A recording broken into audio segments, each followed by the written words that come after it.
Hello guys, welcome to Lakshmi's world. After a long gap ఒక కొత్త రెసిపీతో నేను మళ్ళీ మీ ముందుకు వచ్చేసాను. ఈరోజు మనం నేర్చుకోబోయే రెసిపీ ఏంటంటే బేబీ పొటాటోస్తో కర్రీ.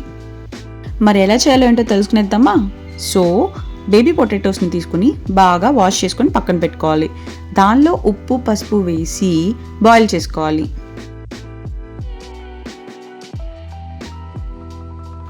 పొటాటో ఉడికిపోయింది, పక్కన పెట్టుకుందాం. ఇప్పుడు టమాటో ఆనియన్స్ కట్ చేసుకునేసి మిక్సీ జార్లో వేసుకొని పక్కన పెట్టుకుందాం.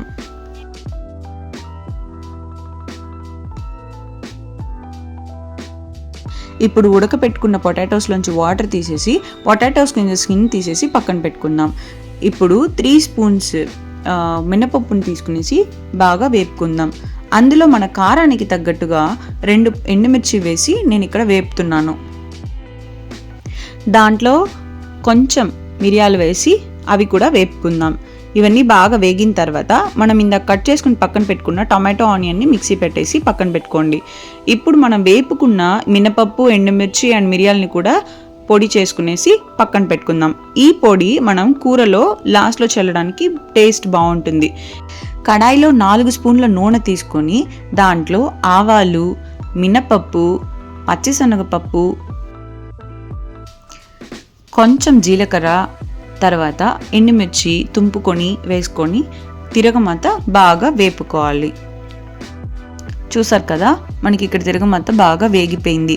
దీంట్లో కట్ చేసుకున్న ఆనియన్స్ వేసుకునేసి కరివేపాకు కూడా యాడ్ చేసుకొని అవి కూడా బాగా వేపుకోండి. ఇవి వేగిన తర్వాత మనం ఉడకపెట్టుకున్న పొటాటోస్ని కూడా దానిలో వేసి బాగా వేపుకోండి. ఇవి మూత పెట్టి కొంచెం సేపు మగ్గనివ్వాలి.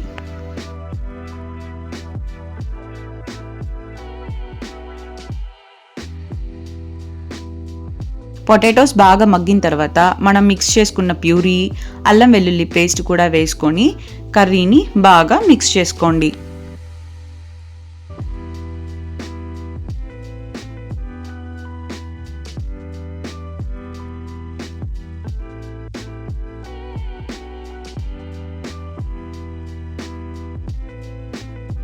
గ్రేవీలో పొటాటోస్ బాగా మగ్గిన తర్వాత కొంచెం కొత్తిమీర వేసుకొని మనం పొడి చేసుకున్నాం కదా, ఆ పొడిని కూడా ఇందులో వేసి బాగా కలుపుకోండి.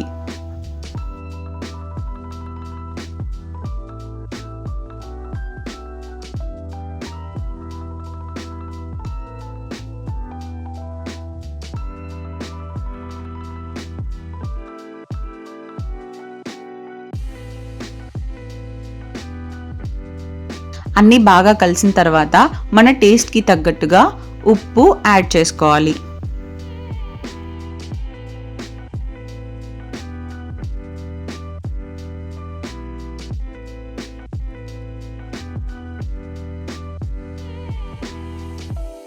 అంతే అండి, బేబీ పొటాటోస్ కర్రీ రెడీ. ఇప్పుడు మనం కొంచెం కొత్తిమీర అండ్ పచ్చి ఆనియన్స్ని పైన అలా స్ప్రింకిల్ చేసుకుందాం. Tasty baby potatoes curry ready. Curry నచ్చిందా? ఆలస్యం ఎందుకు? Like, share and subscribe.